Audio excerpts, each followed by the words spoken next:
Welcome to the Zenergy Podcast. I'm your host, Karan Takhar. Today, I have the honor of speaking with Andrew Wheeler. Andrew was one of the EPA administrators during President Trump's first term and is a current partner and head of federal affairs at Holland Hart. We discuss what drew Andrew to working in environmental policy and what experiences and decisions guided him to land his role at the EPA. Andrew shares his leadership style, what it takes to lead a large organization, and the value of being present, taking questions, and listening. We go on to discuss more current affairs and his philosophy on balancing economy and jobs with climate needs. We also chat about opportunities for bipartisan progress on energy and environmental policy today. I'm very thankful to Andrew for coming on the podcast. Please consider subscribing if you haven't already. And now, hope you enjoy my conversation with Andrew Wheeler.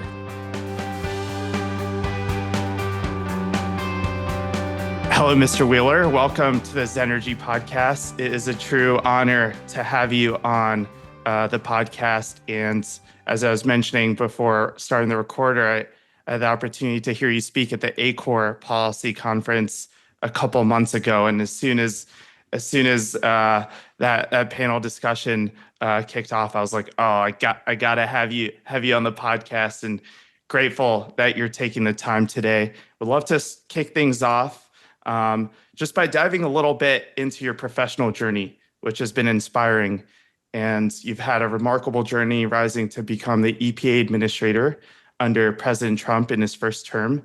So I'd love to kick things off by learning about what first drew you into environmental policy and what key decisions or experiences helped you rise through the ranks of public leadership. Thank you. First of all, thank you for inviting me to be on your podcast. I've watched a number of your podcasts, and you have some very interesting guests, and I'm honored to be among them now. So how did I get started? When I was in college, I double majored in English and biology, and I'd always had an interest in the sciences. And when I started looking into law school, I was trying to figure out how I could use my science background as part of a career. And this was in the late 80s. I graduated from law school in 1990. I'd also need to just throw out there, while I was in college, for 3 summers, I worked at a Boy Scout summer camp. I was the nature conservation staff director. I actually had a team of 5 people on my team. We're one of the largest scout camps in the Midwest, and we saw hundreds of scouts each summer, did a lot of conservation projects. And that I've often said that was the most fun job I ever had. When I became EPA administrator, I said, okay, this job is now tied with being a camp counselor. There's something about sleeping in a tent all summer, working with scouts in the outdoors. That was just an incredible experience. And so I've always had an appreciation, love, interest in the outdoors and in nature. And that's carried me through my entire career. When I graduated from law school, I applied for an entry-level position at EPA.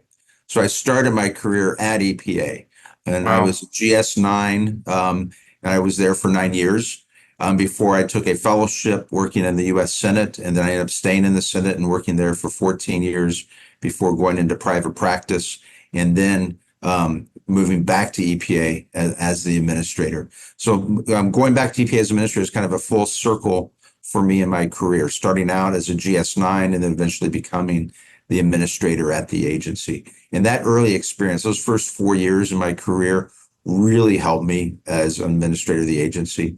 And I just think everything that I've done has just built on the job before.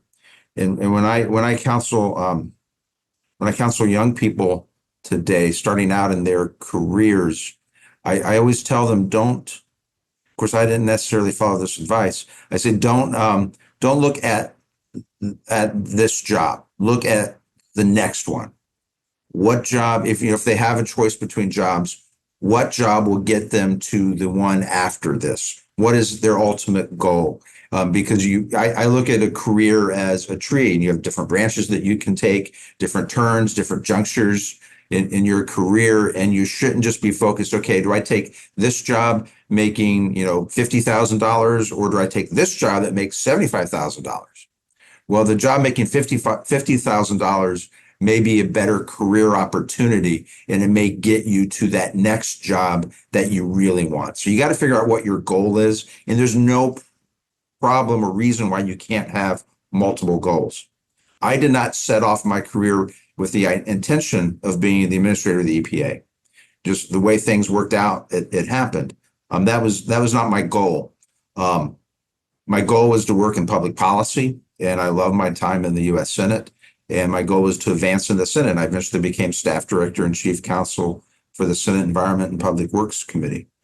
So there's a progression in a career, but too many people get hung up, particularly when they first graduate, on what their first job is. Make sure that you're getting the skill sets and you're working in the arena or the area that you want to work in, or you see a path forward to get you to where you want to go. That's amazing advice. Thank you for sharing that. And you pretty much answered all of the follow-ups that were coming up in my head as you progressed through your answer. So a couple of follow-ups. One is, so I assume as the EPA administrator, you didn't get the opportunity to sleep in tents for summer. That wasn't on the tasks. I did not. I did get to go to the International Boy Scout Jamboree. And I was only supposed to be there for a couple of hours, and I ended up spending all day. And I tell you, one of my team members who was with me was just complaining about that this past weekend, how I kept the entire team working all day at the scout camp, because I just went from troop to troop and was talking to different scouts. And I loved it. It was fun seeing what they were doing. And I just really enjoyed that. And then we celebrated EPA celebrated their 50th anniversary while I was administrator, and we created two special programs, one with the Boy Scouts and one with the Girl Scouts, for them to earn a specific award based on the work at the EPA. So that helped get interest in a whole new young generation of scouts, both Boy Scouts and Girl Scouts, in the mission of the EPA. So while I didn't get to sleep in a tent, I did sleep in a tent while I was administrator, but on my own time on weekends. But while I did not get to do that as administrator, I still furthered the idea of influencing young people through respect and appreciation of the environment and nature. That's very cool.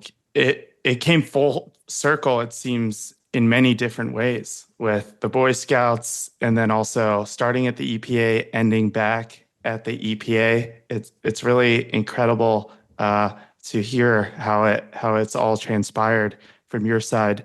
And another follow-up I have a couple, and I might just throw them out, and feel free to tackle them however you wish. So when you were the actual administrator, I'm curious how arduous and how you're able to handle managing such a large entity from a day-to-day perspective, and whether there are any key experiences that you feel prepared you extremely well for not necessarily the technical aspects of the job, which we will get to throughout this conversation, but in terms of the leadership element and actually being able to be in such a high profile role, which I assume managing so many people, which I assume just required a lot of hours in a day. So could you talk a little bit about that process and what key experiences you feel might have helped prepare you, if that's even a job one can prepare for? I'm not sure it's a job one can prepare for. And I was the deputy administrator, and I was only a deputy for 10 weeks when my predecessor, Administrator Pruitt, resigned, and I became the acting administrator, literally overnight. So 10 weeks is not really enough time to be the deputy to prepare to take over the entire agency. But I would say that I relied upon a lot of really talented staff, both political staff of the agency, but also the career staff. And having served as a career staff, I really feel like I had an appreciation for the staff. I had staff briefings on every issue. I didn't make a decision without listening to the career specialists. Um, it's interesting. After I left, I was criticized for a science decision I made, because there were some disgruntled scientists at the agency in one office that didn't like my decision. But the problem was I had conflicting advice from two different groups of career scientists.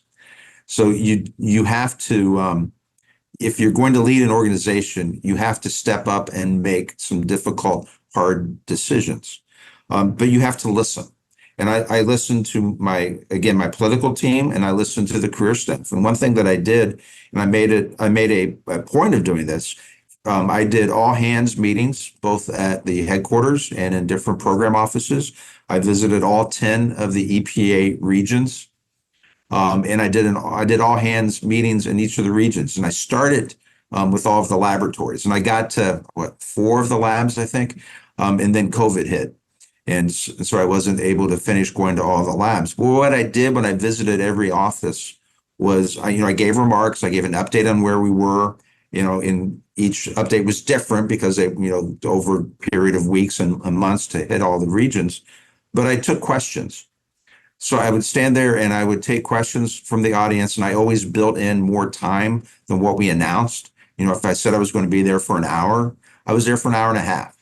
And at the end of the Q&A, what I did every time was, if anybody would like to come up and ask me a question one-on-one, I'll stay around for a few minutes. And I stayed until the last person saw me, because some people didn't want to ask a question in front of all their peers. So it's being approachable and it's being available, which I just think is so important and so vital when you're leading a large organization. You have to set out the goals for the organization, and you have to hold people accountable. And we did that. But you have to listen and you have to respond. It's got to be a dialogue. People need to understand how you're making decisions and why you made decisions that you did. And I tried to keep the EPA family informed throughout my time as administrator. It seems like a really important leadership lesson to provide the space for people to be able to just speak to you, kind of like what you did after ACOR, where the opportunity to come up to you after, I think there are a long line of folks waiting to speak to you, and you took the time. So really, really appreciate that, and you can see how that can. Mm-hmm. Can I share a quick anecdote? Yes, so please. The night before I was confirmed for deputy administrator, I went to Washington University Law School.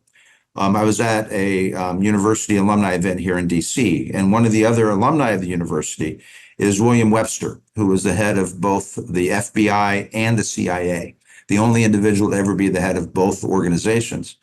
And he told me that evening, he said the one regret he had when he was the head of the FBI was he visited every single FBI field office except one. He didn't get to that last one before his term ended.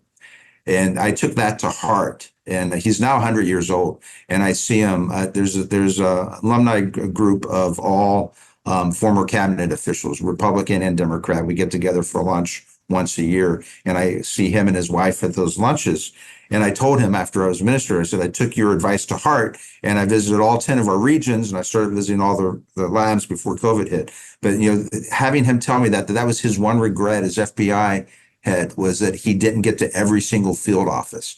I just, being seen, being present and listening is just such a key aspect of leadership. Which brings me to sort of the present day and would love to hear your perspective on this. It feels as if, just given that it's been relatively early in a new administration, and there's been a lot of change occurring. So on one hand, it's sort of hard to sift through what's real and what's not, or like what's exaggerated and what's not. But it seems as if there is a lot of polarization on multiple fronts, the energy and climate area being one major one. And as someone who has worked across many, many different administrations and has sort of seen how perspectives have evolved over the years. Love to get your take on where you see genuine opportunities for bipartisan progress on environmental and energy policy today. Are there any particular areas where you see that both sides can come together on? And then additionally, do you feel like the sides are as divided as maybe the media or people are feeling, like some people are feeling? I think we could do a whole separate podcast just on that question alone.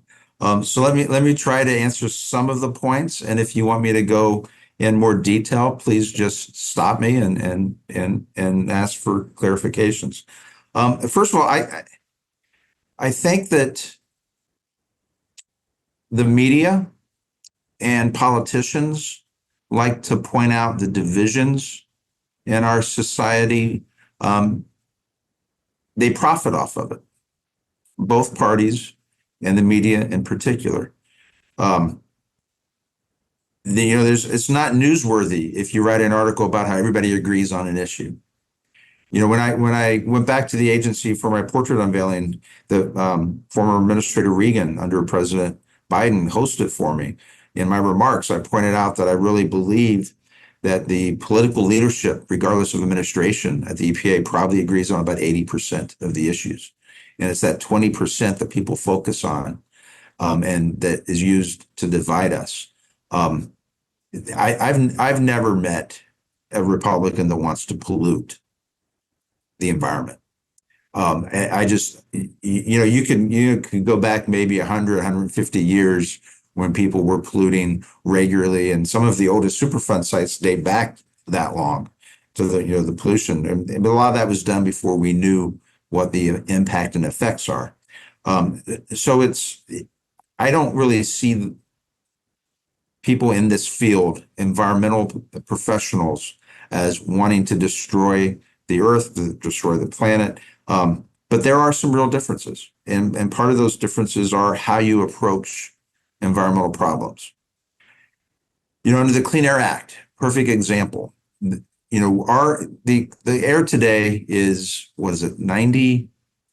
I used to have the number off the top of my head. It has changed over the last couple of years, 97% cleaner than it was in the 1970s.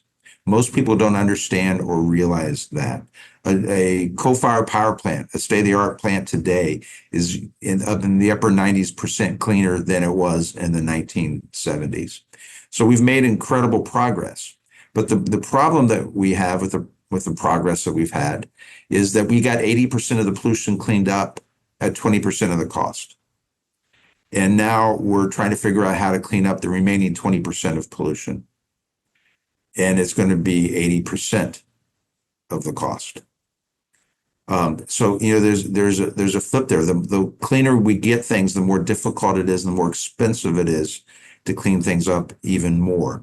And so you have to take a look at what the impact would be on jobs and the economy. We have the cleanest manufacturing, the cleanest energy supply, energy production of any westernized industrial country. We can afford to, because we're an affluent country and affluent society. It's when a society has the wealth and the affluence that we have is when you can afford to be concerned about environmental issues. But we can't do that at the detriment of our economy and the detriment of our jobs.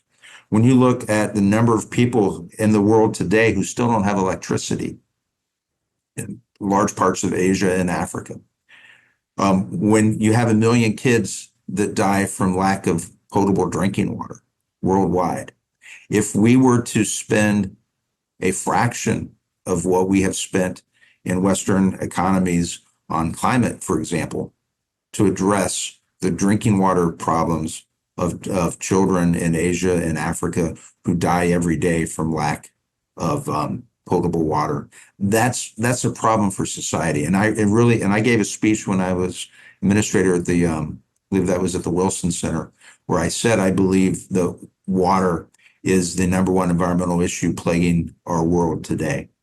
When you have children who die of lack of water, when you have the ocean plastic problem, the ocean litter problem, and we developed the first comprehensive approach to dealing with the ocean plastics when I was administrator. It was administration-wide, multiple agencies and departments participated in that.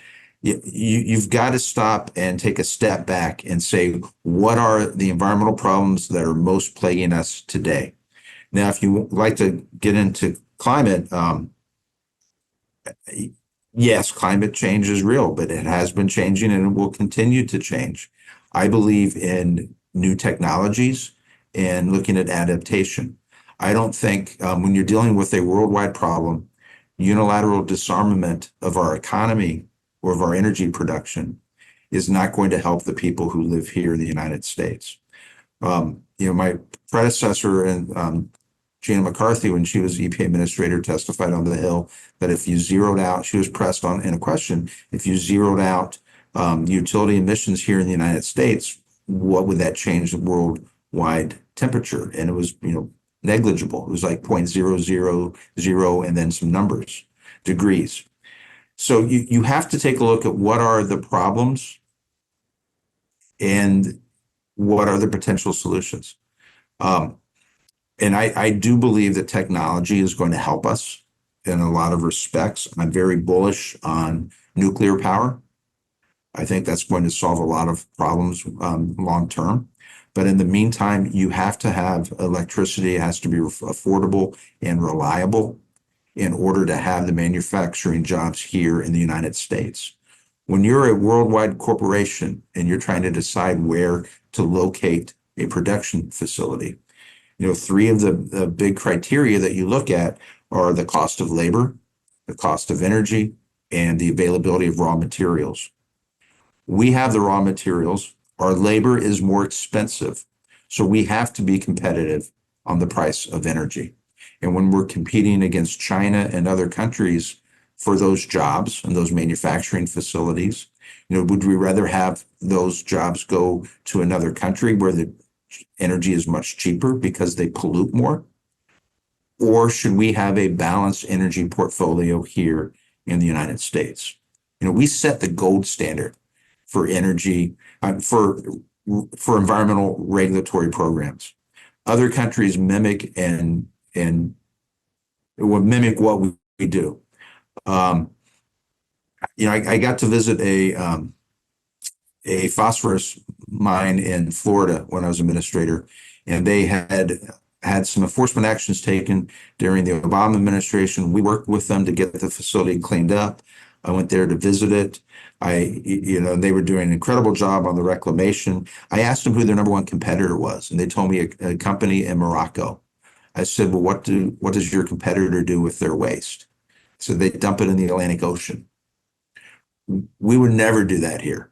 I would much rather have those products produced here in the United States with our environmental regulations and laws than import those materials from other countries that are polluting the world. You mentioned Gina McCarthy. Just shout out. She was on the podcast. I watched her podcast. You did? Yeah. Yes. I have the utmost respect for Gina. I hosted her portrait unveiling at EPA when I was administrator. And back when I was a lobbyist consultant at a firm before I was EPA administrator, and she was the assistant administrator for air. I had some clients that came in from California and they had a meeting with her. And it was when I forget what year it was, like 2009 or 2010, big snowstorm hit DC, and DC was literally shut down for a couple of days.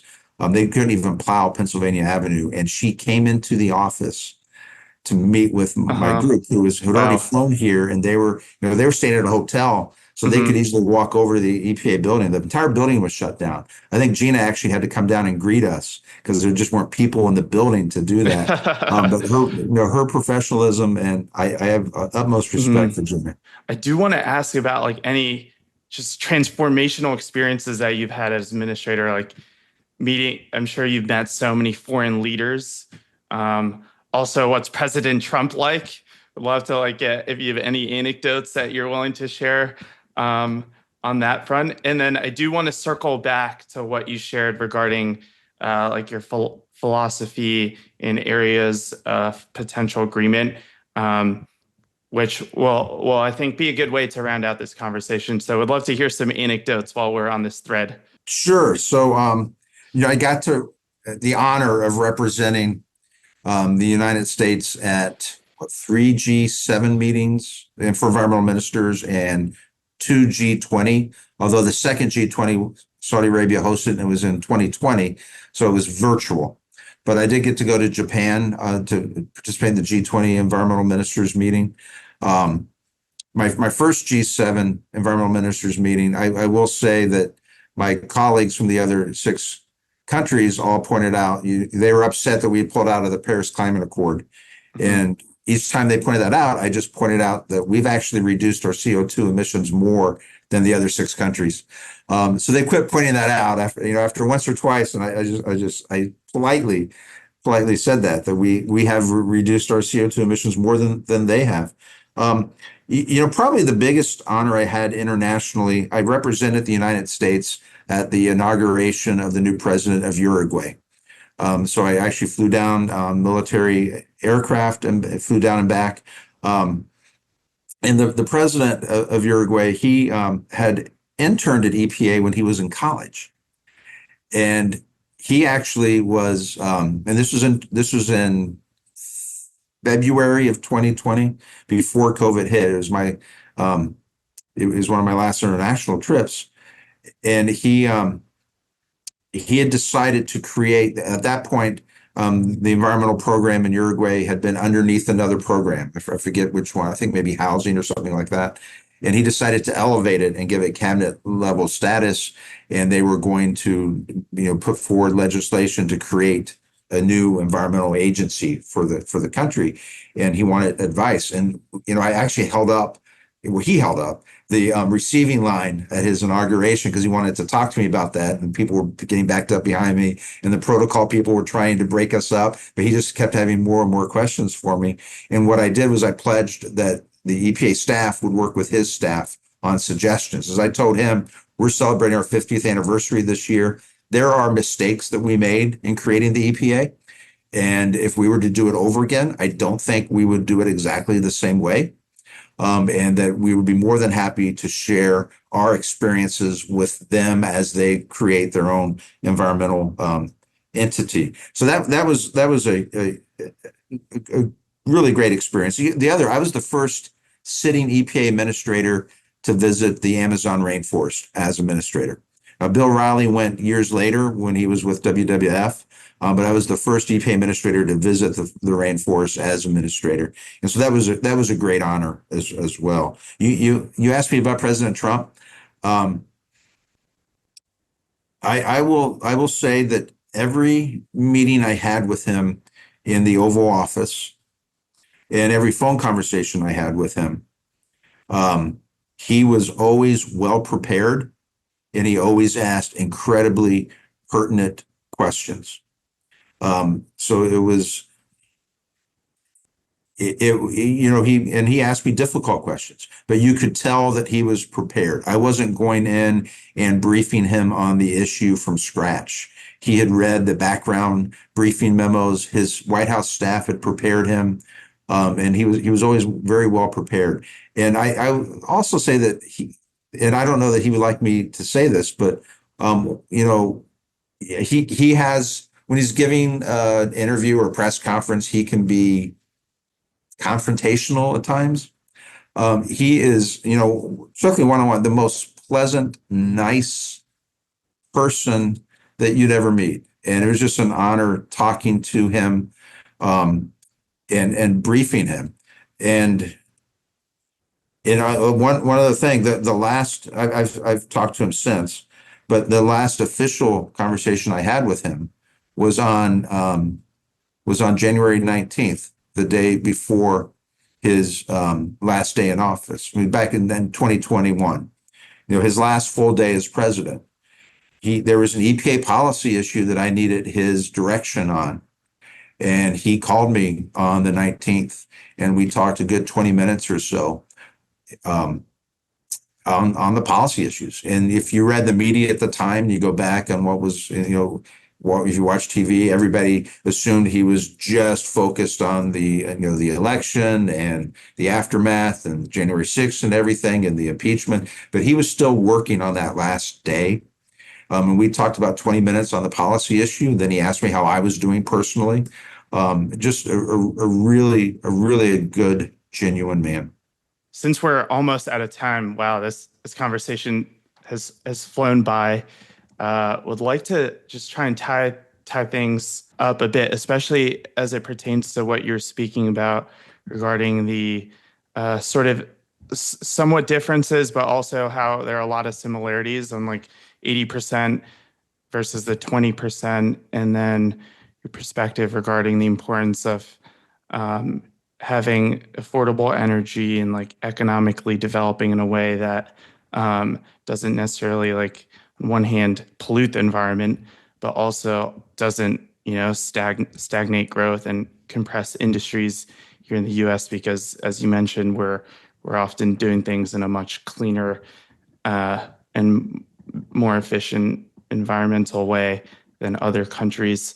Would love to get your take on where you see the divide on first principles as it pertains to the environment and climate, like what your perspective is on this, with where Republicans are and with where Democrats are, and then areas that you feel overlap significantly versus those which don't, and whether you think those differences are resolvable or, not to make it too intense, but like whether they're not reconcilable at all in terms of like the first principles thinking of how the approach to the environment is taken. I think too much attention, and I had United States senators wanting me to agree with them that climate change is an existential crisis or an existential threat. I don't think it is. I think it is a long-term issue, a long-term problem. But I think that there are other more pressing environmental problems and issues today. We mentioned drinking water, contamination of some chemicals, the PFAS family of chemicals, for example. During our administration, we developed the first action plan to address PFAS, and the Biden administration built off of that plan. And now the second Trump administration is taking a look on what direction they want to go with it. There's a lot of waste sites around this country still in the Superfund program. And I put a big emphasis on cleaning up those waste sites and getting that land back into productive use. I don't hear it as much in the news in the last few years, but over my lifetime, there's been a lot of hand-wringing over, the farmland and forest land being cut down for growth and development and suburban sprawl and so forth. Well, a lot of the reason is because of our land use policies, where, a lot of our inner cities have property, old brownfield sites, whether or not they're technically brownfield or not, but old industrial sites that are abandoned. And I look at, I'm from Ohio, just north of Cincinnati, and I look at the city where I was born and grew up, but Hamilton, Ohio, where you drive down the old Route 4 in Hamilton, and it used to be paper mills and a steel mill and Mosler Safe Company, and all that's gone, and it's used car lots or just empty lots. And what happened is the farmland outside the city is where they built up the new industry in the area. It was much easier and cheaper to buy old farmland and put an industrial facility on the old farmland because they knew they didn't have to deal with environmental contamination. What we have to do as a society is take a look at these forgotten towns and cities and redevelop the old industrial facilities and bring the jobs back to those communities instead of building in the old farmlands and forests of around the country. So there's some real problems, and I alluded to when I talked about Uruguay. I don't think we would create the EPA the same way that we did before. Right now, it's very siloed. You have the air program, the water program, the waste program, the chemicals program, and those programs don't talk to each other. So we need to have a better working process for environmental issues. When we addressed PFAS, we took a look at all of the statutes at the same time to try to figure out a solution. So when we come to climate change, and I don't think it's an existential threat, and I think part of the problem with on the proponent side of trying to address climate change is they've been using a lot of the same fear-mongering rhetoric for the last 40 years. That the ice caps will melt in the next 5 years. They've been saying that since 1970s. And people see that it hasn't happened. They talk about the urgency of an issue, and they assume that people are going to forget that they've been talking the same rhetoric and the same urgency for the last 30 or 40 years. If you're going to be honest about a problem that society faces, you have to take a step back. You have to look at exactly what the problem is and then figure out the solutions. I think the solutions there are in technology. I think it's coming up with better battery storage for a way of storing nuclear waste, a way of getting of burning natural gas and getting the leaks taken care of in a more sustainable way of having cleaner coal technology. I think it's addressing those technology issues. Before this call, it doesn't look like we get a chance to get to the question. You're going to ask me if I would recommend a book. And I would. And I'm going to go ahead and do that, even though you didn't ask me the question. That is The Wizard and the Prophet by Charles Mann. And he dives into the life histories of Norman Borlaug and William Vogt. And they were two people in the 20th century, sort of the modern fathers of environmental policy. And it shows both sides of the same coin. Borlaug won the Nobel Peace Prize for work he did in Mexico on increasing the crop yield of wheat. And because of him, then at the time in the 1970s, I think it was the New York Times said it was Wall Street Journal said he probably saved 1 billion people over the course of his life's work.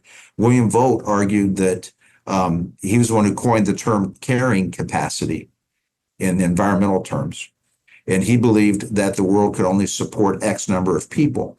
And so he thought that we shouldn't make the scientific advancements on crops and agriculture, because we would then, instead of having 10 million or 10 billion people die of starvation, we're end up having 20 billion people die of starvation. It's better to do it at a lower number. And so the two of them, they only met once that people were aware of.